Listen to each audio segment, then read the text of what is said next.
Disturbing behavior. Take one.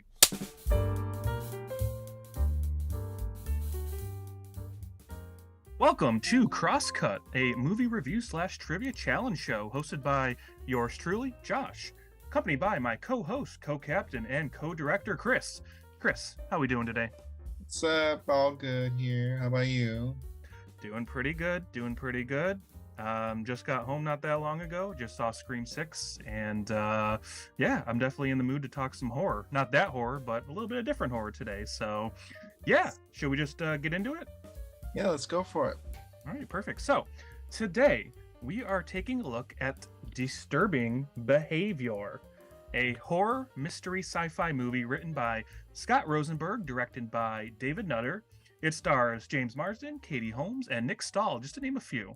So, the story is about the new kid in town, Steven, or Steve as he likes to be called. Only the other kids call him Steven, who stumbles across something sinister about the town's method of transforming its unruly teens into upstanding citizens. Now, before we get into it, we do want to issue a spoiler warning as this episode may contain potential spoilers. So, if you have not seen Disturbing Behavior, I do highly recommend pausing this episode, getting yourself a big old popcorn and a tasty beverage, and going to check it out for yourself.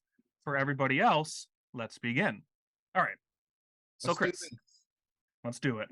So I picked this movie. A little bit of history. I think I first saw this movie. I was probably like 14 years old, probably roughly around 14 years old, back during the days of watching stuff on TV. And I'm pretty sure I saw this on like Sci-Fi Channel or something like that. And honestly, I think I just saw it the one time, and I loved the movie. Like I remember like being really into it. I probably had not seen it for a while, but it was one of those movies that over the years I always remembered. I was like, God, remember that movie Disturbing Behavior, where the kids are getting like basically becoming like zombies or like these like Stepford Wife kind of, but like in high school, like Leatherman jackets and things like that.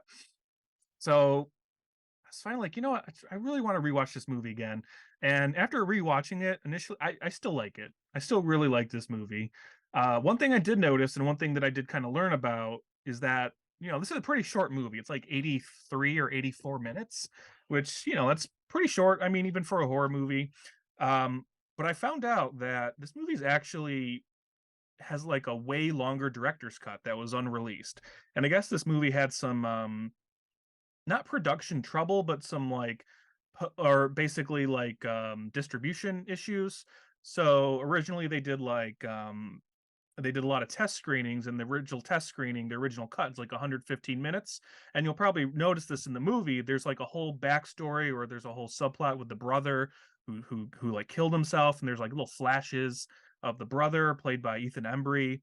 But like in the movie that we watch, you don't really see that. They kind of talk about it, but I guess like in the director's cut, that's definitely something that they develop a lot more, things like that. Um, so yeah, it's a kind of an interesting little like, and I guess it's never been released.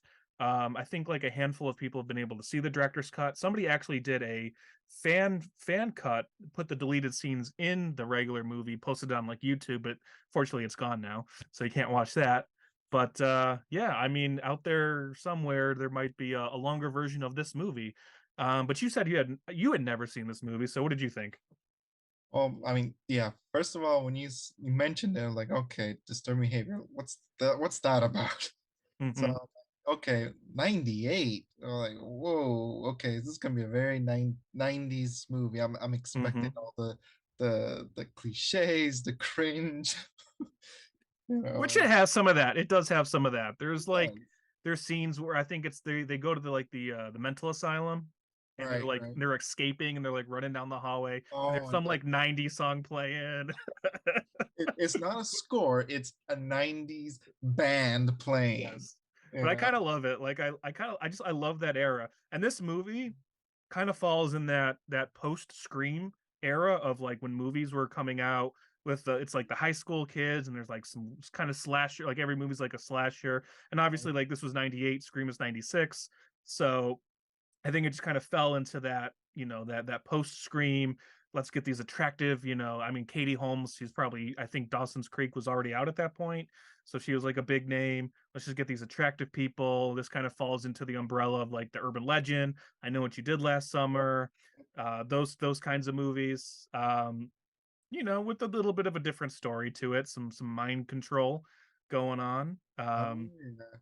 But yeah, but oh, I mean, we'll get to it eventually at the end, but you said you were into it, you were enjoying it. Yeah.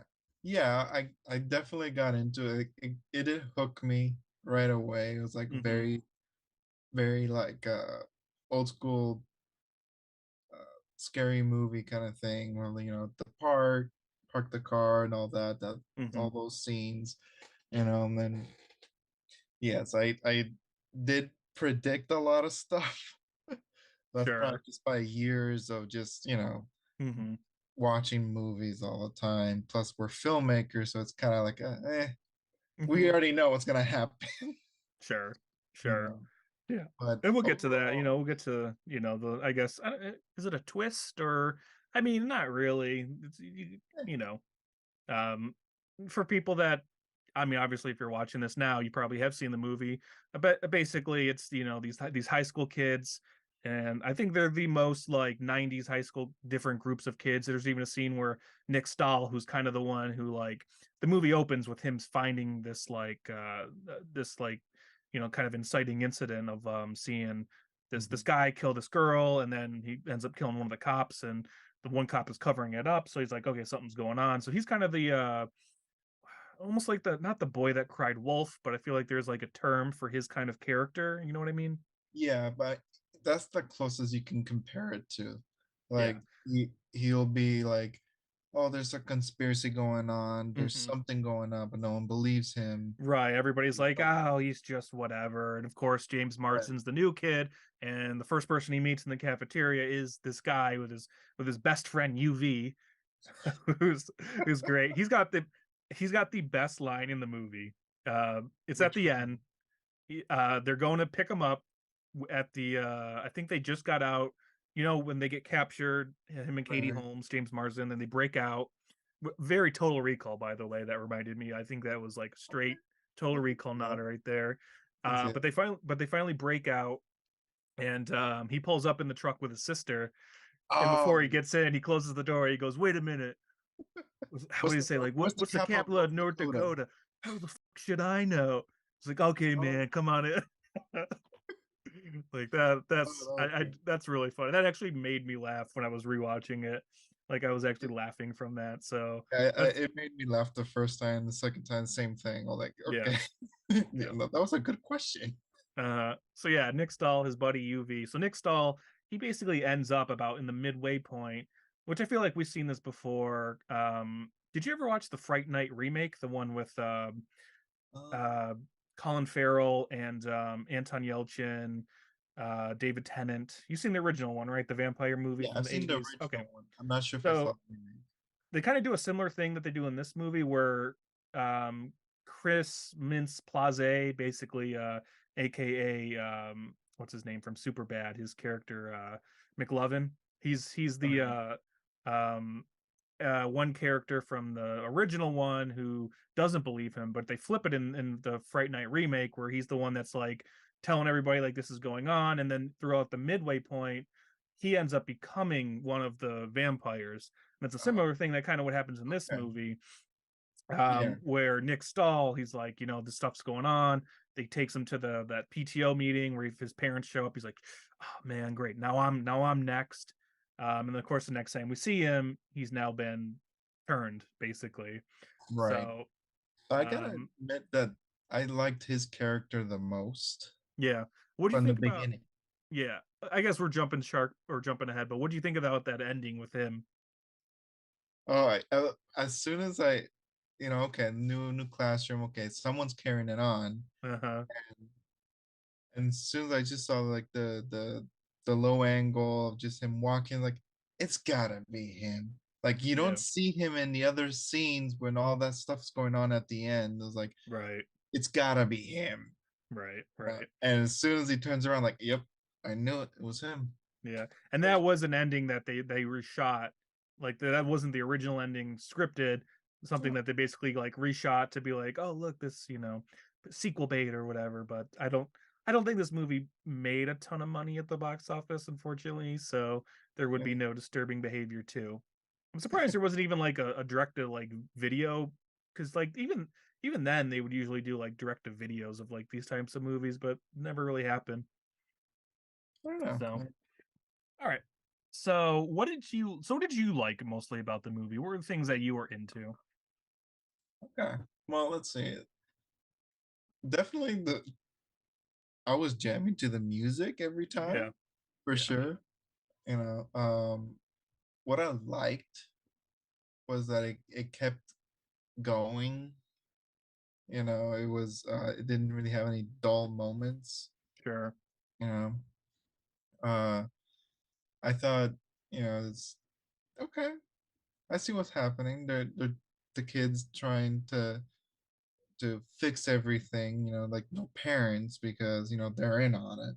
Mhm. So I was like, okay, the typical like high school kids trying to figure out everything, which Right. I still end up liking that because like, okay, what if I'm in their shoes? I'll still do the same thing too. Mhm. Yeah. You know, I think that's what I really actually liked about this movie when I was 14 watching this movie, because I was basically in high school at the time, and just like this like hypothetical of like, "Whoa, what if this was going on in my life, and like what would I do?" And and at that time in my life, I had actually just moved to a new school like about a year prior, so I could relate to the main guy being like the new guy. I could not understand. relate to him on the aspect of, my classmates being brainwashed, but yes, I could relate to the idea of being the new kid, and you don't really want to be there. You want to go back to your original home, things like that. Right. Um, One of the things I love about this movie, especially rewatching it, is the setting. I love where they shot this movie, which I think is like Vancouver. Um, I love the setting. There's like the one scene in the beginning where they're on the ferry and they're going to the island, and you can just see like mountains in the background and like I fog did and like, things like yeah. that. Yeah. I loved, even though it was a little rushed, the scene in the asylum. I just thought it looks so good.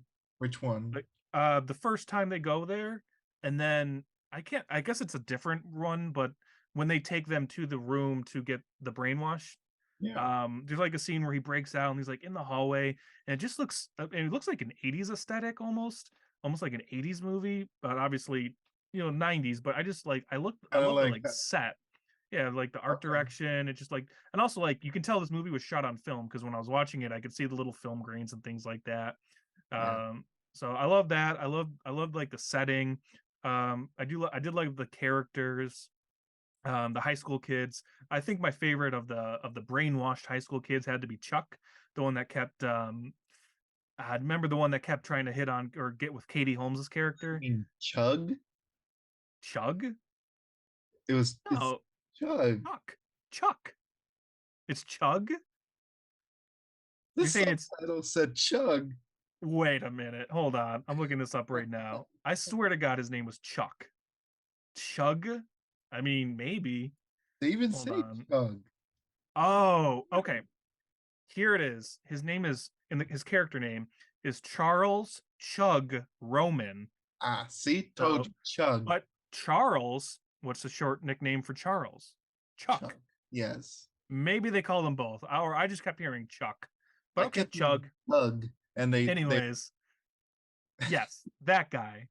Um, which do you know? Because I know you're a fan of the show. Do you know who that guy is? You probably won't recognize him because he was a little younger in this, but he's got a pretty good notable cameo in a pretty big horror show that I know you've seen before, and I'll see if you can figure this out.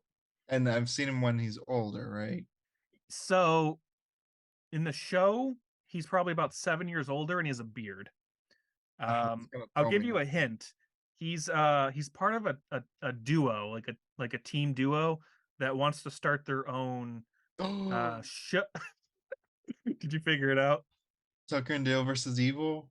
No, no, no. No, I'm talking a TV show. A Oh, TV TV show. show. Yeah, he's part of a tag team duo where they want to start their own like ghost hunting show and become famous for it. Okay. I'll Oh, tell you in like a second. wait a minute. It's if they're doing like their own little show inside of a show. Yes. Supernatural? Yeah. He's ghost facers. Ghostbusters? Yeah. Oh my He's yeah, god. obviously he has the beard in the show. Yeah, that Um, totally threw me off. I did not recognize him with the beard. yeah. Oh wow. But I love him in this movie. AJ Buckley is the name of the actor. I loved him in this movie. There's a scene at the supermarket. We just like starts like Oh, tossing dudes around. But he yeah, plays it like so well, like I a love little how like at over the the end, top. yeah, and I love how at the end, like when he crashes, like, "Where's my shake?" Yeah. Like nothing ever happened. Yeah. Yeah, It's like, he's definitely a highlight. As I mean, the actors in this movie are really good. I really like pretty much everybody in this movie. William Sadler, who plays the janitor, he's great. I don't know what he was going for in this movie, but I mean, he's great in everything he does. Of course, there's James Marsden, who plays it pretty straight. He's like the new guy, but he's got to be this there's something going on kind of thing. right. Katie Holmes as like the goth chick, which I'm sure like every guy watching this movie was like in love with her Yeah, for. I like Um, young Katie Holmes, oh yeah. but So yeah, I I you know I I what? I, I really liked a lot of the actors in the movie. Did it at the beginning, uh, when they're on the ferry, Hmm. when you first see James Marsden, I was like, "Oh come on, I cannot not see Cyclops." Yeah, I it's mean, like the background too, like in the X-Men 3: The Last Stand, yeah. when they're at like the beach uh with Phoenix and everything. Hmm. And Hmm. like that, it looks exactly the same, just put a visor on him. I mean, he basically had the same hairstyle and everything. I mean, the movie was only 2 years before the first X-Men, so Yeah. he pretty much it was right around the same time almost. But Yeah. yeah, I mean, it's It's hard to hard not not to see. see him as Yeah, Cyclops. yeah, I'm sorry. definitely. But yeah. All right. Well, so that's what you liked. What did you not like about the movie? Anything specifically? What I didn't like was, okay, you know how Steve sees Rachel the first time, he's in love and whatnot. Hmm. They never develop that. Like there's some flirts here and there, but it's kind of like a flirt or no flirt kind of thing. See, I And was out of actually nowhere, well. it's He like, kisses her at the end. right, like at Yeah. the end, kisses are out of nowhere, or right when they get into the asylum, like think of it as our first date. Like, Yeah, that where that did was that kind of come cheesy. from? Yeah, that was a little out of left field. See, I liked that there was the little like, there was a little flirting, but Right. I kind of like I kind of wish he didn't kiss her at the end. I was just like, you know what, just kind of like leave it a little Yeah. open ended or whatnot. And I do wonder because the movie was significantly cut down if that whole relationship was cut down. Apparently, there was a love scene that was filmed or was supposed to be in. So Okay. I'm not sure where that would have fit. Maybe like right after they got caught, or I don't. Yeah, it wouldn't have made sense. But also, it's just that romantic time. It wasn't there, you know. Sure. And I did feel like some things were rushed, Yeah, but definitely the editing was like, especially when they go into the asylum the first time, like it just feels like it's like boom, boom, boom, like just like so many things just like happening right at once. And you could tell, I just think it was just edited that way, but that there was actually probably supposed to be maybe a little bit more within each thing to like breathe a little bit, but they were just like, nah, just chop it down. yeah, it did feel that way because I like the how the shot was, going into Hmm. the asylum and everything. Okay, cool. We're gonna see a little bit more of the. Did you think it was way too easy for them to just break in there? Yes. They're just like it's just like they pull up and like boom, they're in. Like there's no like scene like you would see this in like a movie where it's like, all right, they got to sneak by the guard or they got to do this or Right. distract them. That there's like none of that. It's just like boom, they're just in there. Yeah, it's like as soon as you see the sign, like, okay, cool. Now we're gonna see him trying to like break a window or something, Right. sneak around Right. a guard Uh-huh. or Yeah. orderlies. No, it's just Uh-huh. one guard. Yeah, just one guard works there. Nobody else works. There's no doctors. They're all just I think there was the one nurse that came in the at the when they were in the one room the one Right. time. There's so it's one security guard and a nurse that work at this, which apparently they just let these like patients just like float around as free as they want. The one dude's like bleeding in the bathroom. Yeah, that I like, and it made no sense. Like they're everywhere. I think it's just supposed to be like this like shock factor of like all these like crazy people all over the place. But I'm just at first when I was watching, I was like, wait a minute, is it just one of those things where like because the doctor who his daughter was there, for some reason I thought maybe he worked there at the asylum and then maybe he just like said he just like ditched the place and maybe they were all just like left there alone. I was That's what thinking it made like, it seem like. yeah, that's what I thought maybe. I was like, but they didn't really say anything, you know. But again, yeah, it's like you just see them and they're just boom, they're there, and there's like nobody around. There's all these like patients just like wandering around, like screaming, bleeding all over each other. It's like, what the hell is going on in this place? Yeah, it was just that's the whole scene was like that. It was just too. It made no sense. Sure. I mean, they're really just there to find out more about the doctor and that his daughter was there. That was really the whole point of that Right, scene, I and that was guess. another thing. Yeah, they didn't really learn anything about the doctor. Only No, the his daughter was there, but that's it. yeah, I think they realized that he was. I think they found out that he worked, or yeah, he worked as at some other place prior, doing some neurological stuff or something like that. I Right. think that's what they learned, but yeah, I guess in that scene it's just they literally just found out that his daughter was there. Right. So, Oh, and connecting to that, uh, when Steve's like in the chair about to, get hooked onto whatever that stuff is, mhm, and he says the daughter's line, right, right? I kind of expected the doctor to have more emotion sure, towards that. right, It's just like flat out like, okay, that was something I couldn't fix. Like, okay. yeah. Well, he says it very like mean. He's like, he's like, well, you can't fix them all or something like that. It's like talking It's about like his daughter, it's also like I expected a monologue too, right? But but it's no, like it's just like, nothing. yeah, It continues, meet continues. meet the musical little creatures that hide among the flowers.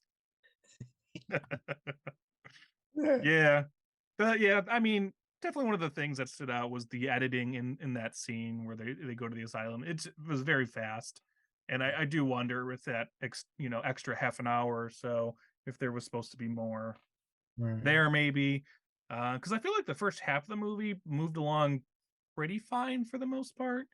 You know, Right. there. I mean, After that, I just spat up. yeah, I mean, the two big things that stood out when it came to like how rushed it felt was that scene and the brother.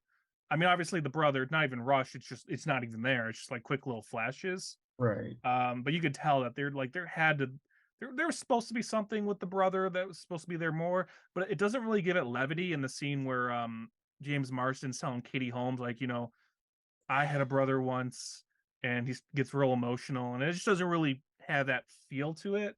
You know what I It mean? really doesn't. It's 'Cause I like really think that was supposed to be like a big thing in the movie. It was supposed to be this what happened to this brother. He took his own life, and I could how see this affected him. I could see that scene talking about his brother when he goes over to her house, Mm. like around there. Which Like also, how did he know where she lived? But whatever. yeah, that's another thing. Been there what, like a 3 days, a week? Hmm. Right. It's one of those Yeah. things. He just maybe it's just a small town. It's just like, yeah, you can just ask somebody like, hey, do you know where so and so lives? Like, oh yeah, she lives up in Main Street over there or something like that. Yeah, But yeah, he maybe. just like shows up because when he goes to her house, I'm like, whose house? For some reason, I thought he was at the janitor's house for some reason. I don't know why. Janitor probably doesn't even have a house, but Yeah, um, first of all, I thought it was actually gonna when he got to the house, like, wait, is he gonna talk like to the parents of Gavin or something like that? Like that was my right. initial thought, and like, okay, Mm, maybe it's Rachel. hmm. But then Yeah.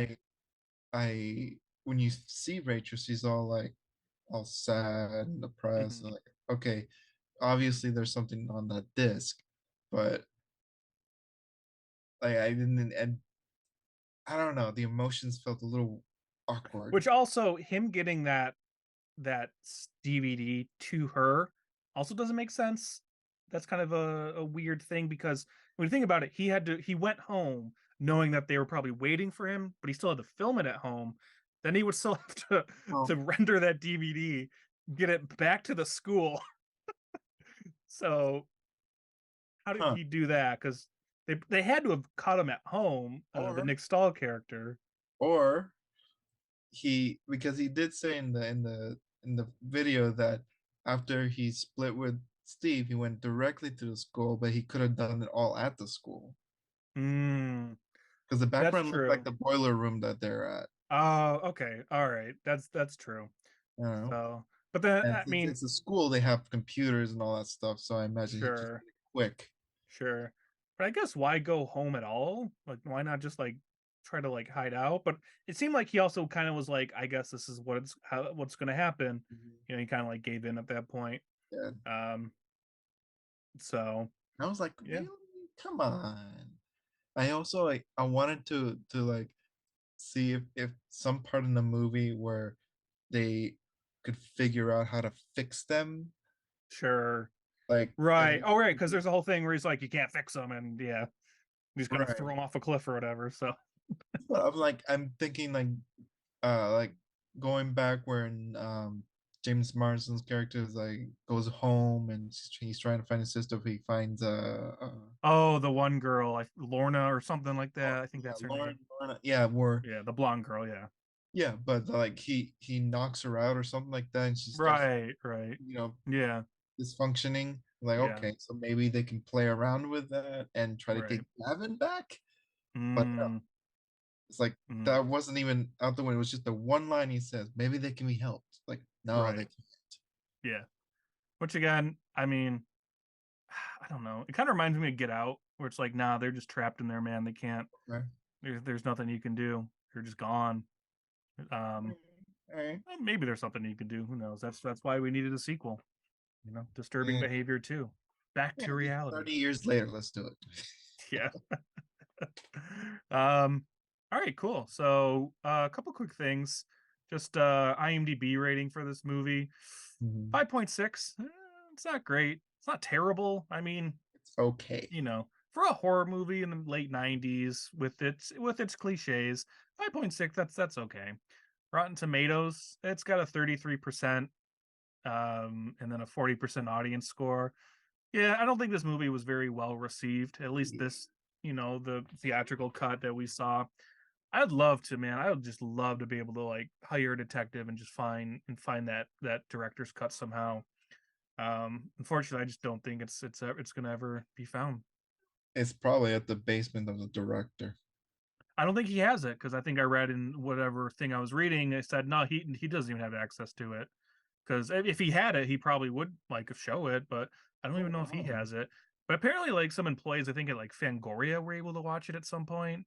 Um, but I don't even know how they did that. So it's Yes. probably somewhere, but yeah, unfortunately, I did find the script online, which I kind of want to go and read. So I don't know if that was the shooting script or what what version it is, but I do kind of want to like check that out and just to see what Uh, those other scenes were or like the stuff with the brother at least. Like I'm kind of curious what yeah, at that least that. was. So I just want to know how that played into everything basically. Right. So we're gonna move on to our next segment. So, Chris, question for you. Pop quiz, hotshot. Two Oh, guys watch the same movie. Who remembers the most about it? Well, let's find out. So this is done. how it works. Dun dun dun. All right, there are 3 rounds. There's going to be one question per round and the points will go up by 1 each round. So Chris and I will go back and forth asking the multiple choice questions that we each came up with. Whoever has the most points at the end wins. Now, if we are tied at the end, we will then head to sudden death, which works like this. We will play a little game that Chris and I came up with back in the day called Movie Actor. One person will start by naming an actor that appeared in the headlining film. The next person will need to name a separate movie that the mentioned actor was in. So, for example, if the movie's Titanic, I could say Leonardo DiCaprio, which Chris would then need to name a different movie that Leo has appeared in. Now, you cannot use the same movie or actor twice. However, sequels, prequels, and such are allowed. Once one person is incorrect or stumped, the opposing person will need to knock them out by correctly answering the question at hand. You can also challenge if you believe an answer is incorrect. For example, you think Al Pacino is in The Dark Knight, I challenge. So, all right. Oh, also for our audience members, feel free to play along. Who knows? You might do better than us. Comment and let us know how you did. Now that we've established the rules, let's play. So, Do since it. I picked this week's movie, I'm going to ask the first question. And let me get my questions pulled up really quickly.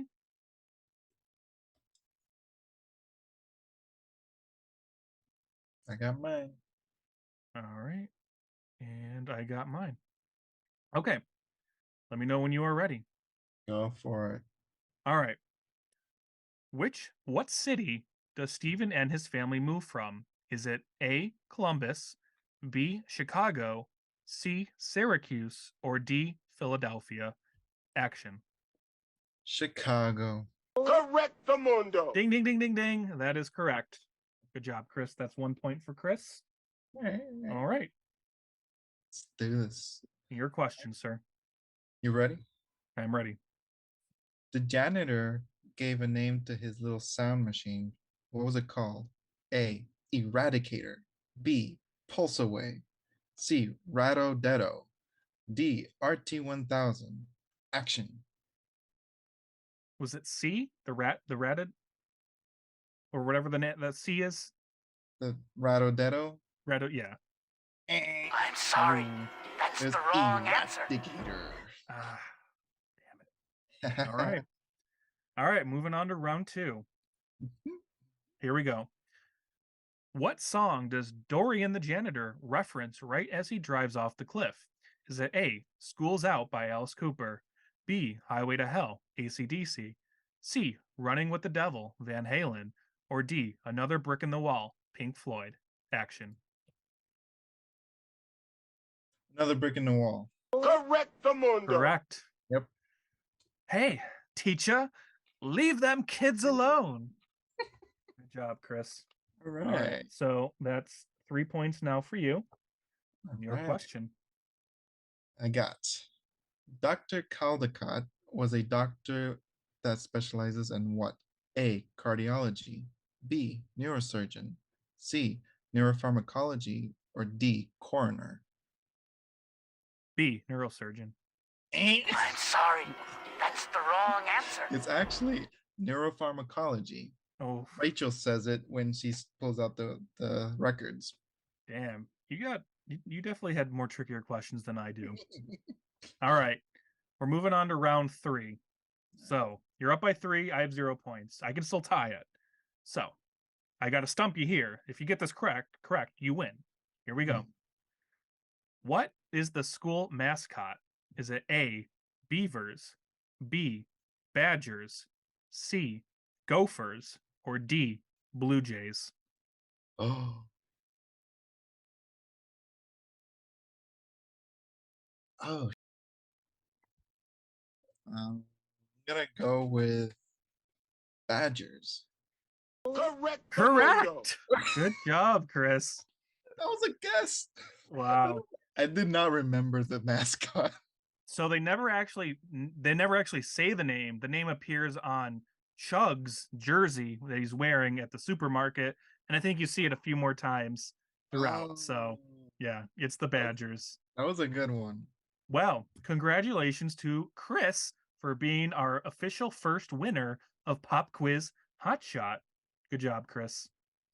I had so many other questions though. Well, oh well. I guess we never will get to those. Oh well. Maybe we'll post them in the comment section when we post the video, and then anybody listening wants to try to answer them, feel free. Go for it. Yeah. All right. So overall thoughts, Chris, what'd you think overall?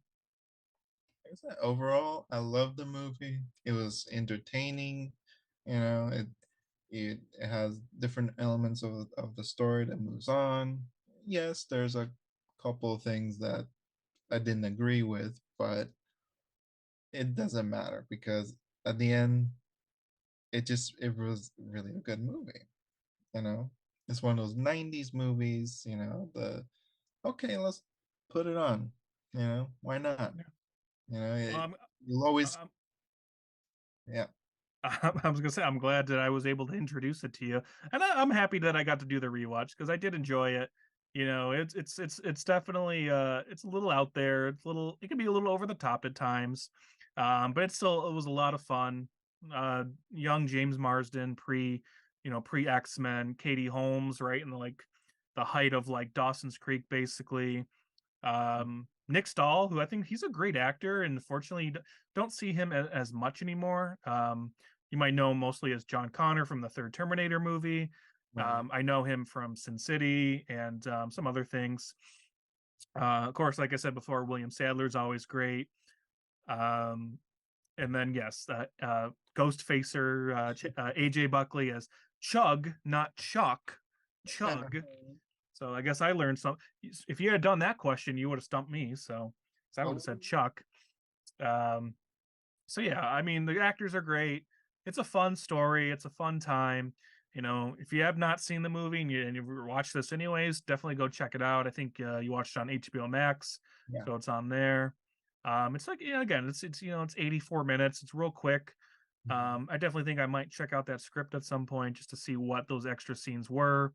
So yeah, I mean, I'd love to be able to watch that director's cut, one day and just see what That'd be that, awesome to see yeah, though. what that extra half an hour is. I mean, I guess I could just go watch the deleted scenes. That might just be what the scenes are. Yeah. So maybe I can just try to do that. But yeah. All right, Chris, you want to plug anything? You got anything else going on? Um, No, no, I mean, right now I'm just having my Red Nightmare productions going on. The trying to, get some more ideas together, hoping to try to get my uh, first short film on TikTok, actually. oh, okay. Uh, These fucking TikTokers, man. Oh my god. Just kidding. I no, don't do TikTok, but more power to you. Have fun. as most videos are like, that's a good amount for a short. Oh, definitely, definitely. Yeah, guys, go follow Chris on Instagram. You can do it. It's Red Nightmare Arts. I think it's Red underscore Nightmare underscore Arts. The link is in the description of my YouTube on the YouTube page here. Guys can go follow him there. He'll post some stuff, for his own stuff. He might post some stuff for the podcast. You can follow me on the other ones that I got plugged there. I don't really post that much on Instagram or anything like that, but I don't mind the extra followers if you want. But yeah, if you guys want to support the show, you can do so in multiple ways. One way is to hit that like button for this episode. Another way is to hit the subscribe button to the channel. You can stay up to date for future episodes. You can also support the show if you want to donate to us at buymeacoffee.com/crosscut. Whether it be a one-time or monthly donation, anything helps. But we do want to thank you all for watching. And Chris, you take it from here. All right, cut, print, moving on.